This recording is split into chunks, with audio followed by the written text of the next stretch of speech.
काय तर मुलं कोबीची भाजी खात नाही किंवा ज्वारीची भाकरी, बाजरीची भाकरी किंवा तांदळाची भाकरी खात नाही। अहो आपल्याकडे ऑप्शन आहे ना, या आहेत आपल्या कोबी आणि ज्वारीच्या पिठाच्या वड्या आणि ह्या बघा ह्या न उकडलेल्या आणि ह्या मस्त शालो फ्राय केलेल्या।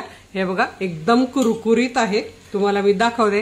हे बघा छान कुरकुरीत आणि अजिबात तेलकट होणार आहे। सोबत तुम्ही मुलांना सॉस द्या किंवा चिंच गुळाची चटणी द्या किंवा मग हिरवी चटणी बनवा। आता थोडी कोथिंबीर महाग आहे, पण छान बाजारात कोथिंबीर आल्यावर तुम्ही कोथिंबीरीची चटणी सुद्धा बनवा, खूप छान लागतात आणि एकदम चवदार। तर नमस्कार, मी अनिता केदार रेसिपीज मराठीमध्ये तुमचं मनापासून स्वागत आहे। तर चला आज आपण बघूया न तळता कोबी आणि ज्वारीच्या पिठाच्या कुरकुरीत वड्या। कोबीची वडी बनवण्यासाठी मी इथे घेतला एक कोबी। आता त्याला मी कट करून घेते आणि आपल्याला मधला भाग असा काढून घ्यायचा आहे कट करून। याची वरची मी काही पानं काढून घेतलेली आहे आणि स्वच्छ धुवून घेतलेला आहे। आता आपल्याला हा मधला भाग सुरीने काढून घ्यायचा आहे असा आणि कोबी छान किसून घ्यायचा आहे। तर तुम्हाला किती वड्या करायच्या, अर्ध्याच्या का एकच्या, त्यानुसार कोबी किसून घेऊया। मी पूर्ण कोबीच्या वड्या करणार आहे कारण माझ्या मुलांना फार आवडतात। आता इथे मी या किसणीच्या साहाय्याने कोबी पूर्णपणे असा किसून घेणार आहे, बारीक किसणी आहे। तर हे बघा असं छान किसून घेते कोबी। हा बघा इथे तुम्ही बघू शकता कोबी असा बारीक किसलेला आहे, त्यामुळे मुलांना दातांना लागत नाही आणि मुलं आवडीने खातात। आता मी सगळा कोबी किसून घेते आणि तुम्हाला दाखवते। आता इथे तुम्ही बघू शकता आपला कोबी झालाय 4 कप, म्हणजे ही जी वाटी आहे माझी नेहमीची ती 4 कप आहे आणि कपाच्या एकदम बरोबर आहे। तर आता आपण काय करायचं आहे, इथे घ्यायचं आपल्याला जो ठेचा घालायचा आहे, त्यात 10 ते 12 लसणाच्या पाकळ्या, 5 ते 6 हिरव्या मिरच्या। आता यात मी 2 प्रकारच्या घेतलेल्या आहेत। ह्या बघा ह्या तिखट आहेत आणि ह्या फिक्क्या आहेत, म्हणजे मध्यम अशा तिखट होतात, आपल्याला जास्त तिखट होत नाही। आणि पाऊण चमचा जिरं घालायचं आहे। ते कसं घालायचं मिरची आणि ते आपण पुढे बघूया। आता इथे तडका पॅन मध्ये मी एक छोटा चमचा भरून तेल घातलेलं आहे, गरम केलेलं आहे तेल। त्यात आपल्याला घालायचं आहे पाऊण चमचा जिरं आणि जिरं हे बघा असं छान फुलवून घ्यायचंय। जिरं फुलल्यावर त्यात आपल्याला घालायचं आहे हे हिरवी मिरची, लसूण आणि कढीपत्ता। याचा सुगंध तर छान येतो, पण खायला पण वडी छान लागते कारण हे तेलात परतलेलं असतं। आता हे 1 मिनिट आपण परतून घेऊया, म्हणजे तुम्ही जर ही वडी अशीच खाल्ली तरीही चालेल। ज्यांना अगदी तेल अजिबात नको त्यात, तर कच्ची म्हणजे आपण जी वाफवलेली वडी ती खाल्ली तरीही चालेल। शालो फ्राय करायची तर शालो फ्राय, डीप फ्राय करायची तर डीप फ्राय, अशी कशीही करू शकतो। आणि ही मिरची अशी परतून घेतल्यामुळे पोटाला काहीच त्रास होत नाही, त्यामुळे अशी तेलात थोडी परतून घातली तर चव उत्तम लागते आणि पोटाला त्रास होत नाही। आता आपण ही थंड करून मिक्सरमध्ये बारीक करून घेऊया। कढीपत्ता पण आपल्या पोटात जातो, त्यामुळे शरीरासाठी कढीपत्ता पण फार उत्तम आहे।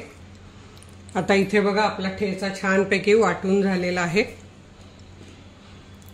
हे बघा। आता आपल्याला काय करायचं, यात आधी पीठ घालायचे। तर इथे मी अर्धा कप तांदळाचं पीठ घेतलेले कुरकुरीतपणा येण्यासाठी। 4 वाटीसाठी अर्धा कप घालायचा आहे, म्हणजे 4 मोठे चमचे घालायचे। 1 कपासाठी 1 चमचा असं घालायचं आहे। पाऊण वाटी इथे आपल्याला बेसन घालायचं आहे आणि बाकी उरलेलं आता आपण ज्वारीचं पीठ घालणार आहोत। तर इथे मी 1 वाटी ज्वारीचं पीठ घेतलंय, अजून घालते। तर आता हे बघा इथे मी 3 वाट्या ज्वारीचं पीठ घेतलंय 4 कप कोबीसाठी आणि उरलेलं आपलं बेसन पीठ आणि तांदळाचं पीठ 1 वाटी झालेलं आहे आणि हे 3 वाट्या ज्वारीचं पीठ। तर असं मी सगळं चाळून घेते। आता इथे मी काड्यांसकट अर्धा कप कोथिंबीर घेतलेली आहे, ती पण आपण घालून घेऊया। कोथिंबीरीने पण छान चव येते। आता इथे आपल्याला घालायचे 2 चमचे तीळ। तर हे बघा 2 मोठे चमचे तीळ आपण घालून घेऊया। एक अर्धा चमचा घालायचा आहे ओवा, असा हातावर घसरून घालायचा आहे, हे बघा, म्हणजे त्याचा सुगंध आणखी छान येतो। आता आपल्याला घालायचा आहे ठेचा, जो आपण मस्त परतून बारीक करून घेतलेला आहे। अगदी असाच तुम्ही भाकरी बरोबर खाल्ला तरी छान लागतो।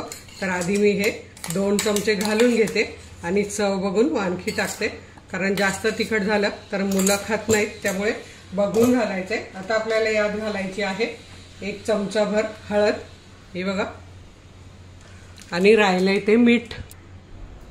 तर हे बघा आपल्याला मीठ घालून घ्यायचंय अंदाजाने साधारण 1-1.5 चमचावर मीठ घालायचंय। आता हे आपल्याला एकत्र करून छान घ्यायचं आहे। पाणी अजिबात घालायचं नाहीये।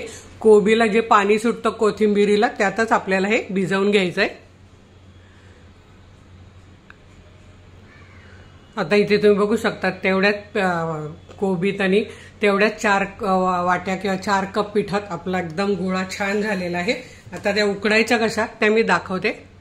आता इथे मी भांड्यात पाणी गरम करायला ठेवलंय, तोपर्यंत आपण वड्या थापून घेऊया। आता इथे माझ्याकडे ढोकळा प्लेट आहे, त्याला मी तेल लावून घेते। अशा 2 ढोकळा प्लेटला तेल लावून घेते आहे मी त्या भांड्यात वाफवण्यासाठी। नंतर आपण हे पीठ यावर घालून घ्यावं। तर सगळीकडे छान तेल लावून घ्यायचं। हे बघा असं मी दोन्ही प्लेटला तेल लावून घेते। आता इथे मी या गोळ्याचे 2 भाग करते आणि दोन्ही प्लेटमध्ये थापून घेते। हे बघा असं थापून घ्यायचंय दोन्ही सेम भाग करून।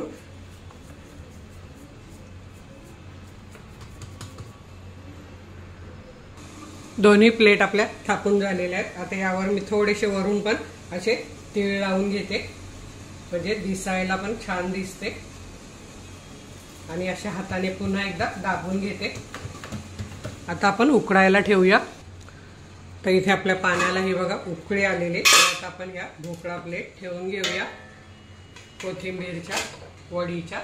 आणि दोन्ही प्लेट एका वेळी ठेवता येतात, त्यामुळे बरं पडतं, सगळे एकदाच होतं। हे बघा आता यावर झाकण ठेवूया आणि एक मध्यम गॅसवर आपल्याला 10 ते 12 मिनिटं ह्या वाफवून घ्यायच्या आहेत। अगदी पटकन होतात। तर आता इथे मीडियम गॅसवर आपली वडी 10 मिनिटं झालेली आहेत। आपण बघूया चेक करून। तर आधी काय करायचं, आपण असा बोट लावून बघायचा। हे बघा आणि बोटाला हे बघा पीठ कुठेही चिकटत नाहीये। त्यानंतर अशी सुरी घालून बघायची। सुरीला जर पीठ चिकटलं नाही तर समजायचं हे बघा आपली वडी झाली आहे। थोडीशी कोबी चिकटलेली आहे आणि थोडंसं हे बघा तर ओलं नाहीये, सुकलेलं आहे आणि आपली वडी झालेली आहे मस्त। आता हिला आपण थंड करून घेऊया, कारण ती अजून गरम आहे म्हणून थोडीशी सुरीला चिकटली। तेव्हा गॅस लगेच बंद करा, म्हणजे ती चवीला छान लागेल आणि चवीला इतकी अप्रतिम लागते तुम्हाला मी सांगू। आता आपण ही काढून थंड करून घेऊया। ताई बघा वडी मी थंड करून घेतलेली आहे फॅन खाली। आता आपल्याला कट करून घ्यायची आहे। हे बघा कशी सरकते लगेच, म्हणजे छान निघते आहे वडी आपली, अजिबात चिकटलेली नाही थाळीला पण। तर आपल्याला जशा आकाराचे काप करायचे तशा पण करून घेऊ शकतो। मी इथे चौकोनी कट करून घेते।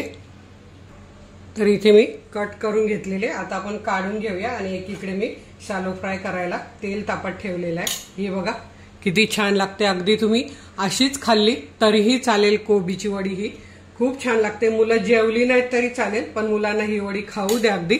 हे बघा मस्त झालेली आहे। आता आपण ही कशी करायची पुढे ते बघूया। तर इथे मी तेल ठेवलेलं आहे गरम करायला।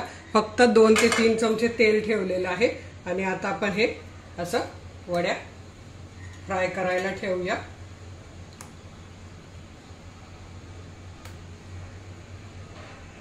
आता हे बघा 1-3 मिनिटं तरी आपल्याला लागणार आहे मध्यम गॅसवर। असं सोनेरी रंग येईपर्यंत मध्यम गॅसवर छान आपल्याला ह्या एका साईडने करून घ्यायच्या आहेत। हे बघा इथे मी दोन्ही अशा वड्या कापून घेतलेल्या आहेत, पण एक आता हे मी संध्याकाळी करणार आहे आणि एक आता दुपारी मुलांना खाण्यासाठी देणार आहे।